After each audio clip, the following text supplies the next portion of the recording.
Hello chess fans, this is Rick from Chess to Impress with a video on world champion Magnus Carlsen and his opponent Ernesto Inarkiev not knowing the laws of chess. It is a follow-up on video number 274. If you haven't seen it, the link is in the description box of this video, where I reported on a scandal in the first round of the 2017 World Blitz Championships held in Riyadh in Saudi Arabia. Carlsen was playing Inarkiev, Carlsen was white, Inarkiev was black. In the first round of a total of 21 rounds, in the end Carlsen won the title, but we already had a scandal in this first round. I showed the game in the video and I explained what happened, but there were two viewers, Hulken1up and Brandon Ward, who told me that I should have elaborated and explained a bit more and quoted the laws of chess. And they are right, I missed a chance there, so this video is to rectify that. If you have not seen the video, or if you have but forgot what was going on exactly, this is a quick recap. Carlsen is white here, Inarkiev is black, and Inarkiev has just taken a knight on c6 with his king. Both players were very low on time. Carlsen had about 20 seconds left, and Inarkiev had only 6 seconds left here. The time control was 3 minutes and a 2-second increment per move. Carlsen played bishop b5 check here. Very good move. It looks like it's winning material because of the skewer. But Inarkiev still has a move, and he played king b6 instantly, counter-attacking the rook. And of course now the king is also in a discovered attack. Complicated position. Carlsen took on b7 here with check. Good move. And a normal way for the game to continue is the king taking the rook. Then bishop takes e8 check. It's the rook now that gives check to the king. King c7 to get out of the check. Rook takes b8. King takes b8, and white has an extra pawn with good winning chances. But that's not what happened, because after rook takes b7 check, Inarkiev did not take the rook, did not get out of the check. He played knight d5 to e3 check. My software is not even allowing me to make that move because it's an illegal move. Because black is in check, knight e3 is illegal. Carlsen, confused, under huge time pressure, did not stop the clock and claimed the win. He played king c2 to d3. And now it was Inarkiev who stopped the clock, called the arbiter and claimed the win because of Carlsen's move being illegal, as he claimed. Let's look what happened in some pictures. This is the position after rook b7 check. You can see Carlsen's hand there on the left. And then Inarkiev did not get out of the check but played knight e3 check. And this is a very nice picture because both kings are in check here.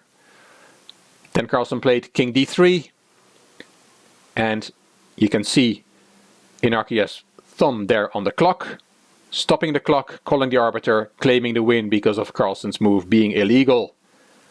The arbiter comes to the board. You see Inarkiev pointing at the white king, saying that was an illegal move, I won this game. Carlsen looks at the arbiter. The arbiter listens to both players and agrees with Inarkiev and grants his claim for a win.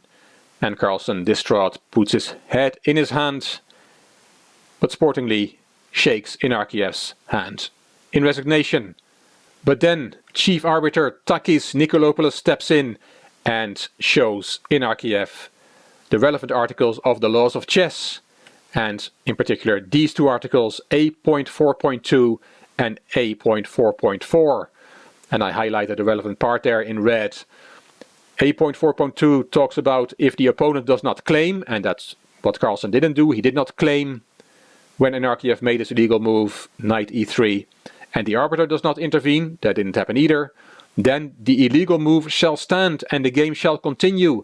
And that's what the chief arbiter said to Inarkiev. He said the game should continue. Inarkiev declined to play on. He said his position was bad and he did not want to play on.